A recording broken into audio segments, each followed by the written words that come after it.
Naik 9 news కి స్వాగతం.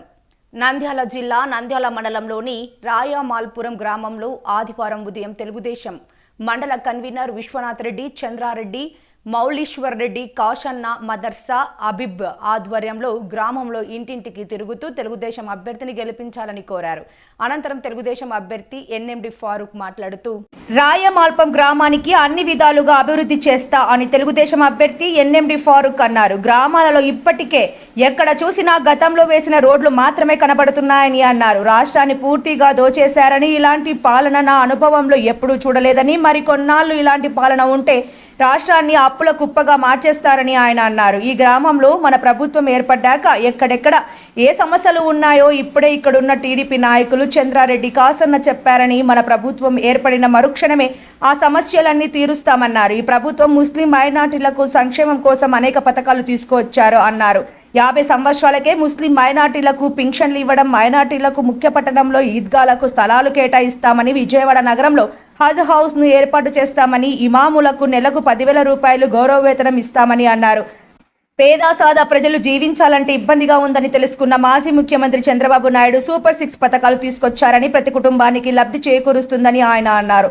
ఈ ఎన్నికల్లో ఖచ్చితంగా 2 ఓట్లు సైకిల్ గుర్తుకు వేయించి గెలిపించవలసిన బాధ్యత తమపై ఉందని ప్రజలను కోరారు. చాలా సంతోషం. మళ్ళా 20 సంవత్సరాల తర్వాత ఎన్నికల్లో నిలవడానికి అవకాశం కలిగించినందుకు చంద్రబాబు నాయుడు గారికి, మరి గతంలో నాకు ఓట్లు వేసి గెలిపించి ఉన్నతమైన స్థానం కలిగించిన మీ అందరికీ చేతులెత్తి నమస్కారం చేస్తా ఉన్నాను. ఈరోజు నీ ఉన్నతమైన పదవులు చేశారంటే మీరందరి కృషి, మీరందరి ఆశీర్వాదం, మీరందరి దయ అని చెప్పి ముఖ్యంగా తెలియజేస్తా ఉన్నాను. ఈరోజు మళ్ళా నాకు గుర్తింపు రావడానికి కారణం మీరు.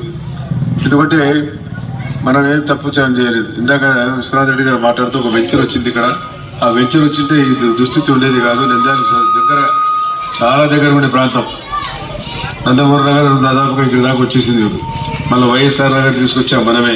సరే పేరు బాగా పెట్టుకోవచ్చు, కానీ అది నేనే కృషి చేసి దాని 10 ఎకరాలు ఆ రోజు తీసుకొని ఇంకా నందమూరి నగర్ ఎక్స్టెన్షన్ చేద్దామని అనుకున్నాం. సరే దురదృష్టం మన ప్రభుత్వం పోయింది. వాళ్ళు రావడం, కొత్త వాళ్ళు రావడం, వచ్చిన తర్వాత వాళ్ళు మనం ఇచ్చిన ప్లాట్లను కాదని కొత్త ప్లాట్ ఇచ్చుకున్నారు. సరే వాళ్ళ ప్రభుత్వం వచ్చింది కాబట్టి వాళ్ళు ఇచ్చుకోండి, నేను దాని ఏమి వాళ్ళకి అపోజ్ చేయలే.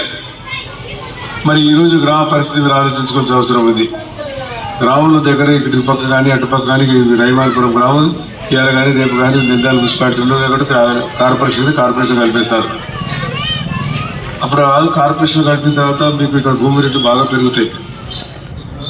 భూమి రేట్లు బాగా పట్టణ ప్రాంతాల్లో బాగా పెరుగుతాయి. కాబట్టి ఈరోజు పట్టణ ప్రాంతాల్లో అప్పటికి ఇప్పటికి 40 సంవత్సరాల క్రితం మొట్టమొదటిసారిగా ఎన్నికలు నిలబడు గ్రామ పరిస్థితి, గ్రామ దుస్థితి చూస్తే ఎప్పటికి ఇప్పటికి చాలా మార్పులు ఉన్నాయి. ఈరోజు ప్రతి ఒక్కరు కూడా నంద్యాల పట్టణం దగ్గర కాబట్టి ప్రతి ఒక్కరు కూడా పోయి రావడం జరుగుతూ ఉంది.